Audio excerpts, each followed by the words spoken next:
তোমরা দেখতে পাচ্ছ আমার হাতে এই ভাইরাল সাবানটা, এই ভাইরাল সাবানটা আমার এক বড় ভাইয়া নিয়ে আইছে। বড় ভাই থাকে পাইলটে চাকরি করে, সেই ভাইটা আমার জন্য এই সাবানটা নিয়েছে। অনেক ভাইকে অনুরোধ করে বলছিলাম, ভাই আমার জন্য একটা ভাইরাল সাবান ট্রেডিংয়ে চলতেছে, এই সাবানটা আমাকে নিয়ে দিবা। ভাই পাইলটে চাকরি করে, ভাইকে আমি বলছিলাম, ভাইটা আমার কথাটা একে নিয়ে দিছে। দেখতেই পাচ্ছ আমার হাতে ভাইরাল সাবানটা, এই সাবান দিয়ে আজকে আমি গোসল করলাম। আজকে তোমরা সবাই আমার এই ভিডিওতে বেশি বেশি লাইক কমেন্ট শেয়ার রিপোস্ট করবা। কারণটা হচ্ছে আমার অনেক দিন তো না আসা, আমি ভাইরাল সাবান দিয়ে গোসল করবো, আমি করতে পারি নাই। আমার ভাই বড় ভাই, আমি বড় ভাইকে বলছিলাম, বড় ভাই আমার জন্য অনেক কষ্ট করে নিয়ে আসে। সিটি ঢাকা থেকে আসার সময় নিয়ে এসে, ভাই ভাই পাইলটে চাকরি করে, ভাই অনেক কষ্ট করে আমার জন্য এই একটা সাবান নিয়েছিল।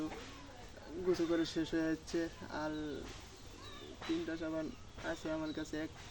একটি নিয়েছিল, বান্ডিল নিয়েছিল। তোমরা সবাই কষ্ট করে আমার এই ভিডিওটা লাইক কমেন্ট শেয়ার পোস্ট করে দেবা। ভাই ধন্যবাদ। তোমরা যদি ভাইরাল হতে চাও আমার মতো এই সাবান দিয়ে গোসল করো, তোমার ভিডিও 1 মিলিয়ন 1 ঘন্টার ভিতরে হয়ে যাবে।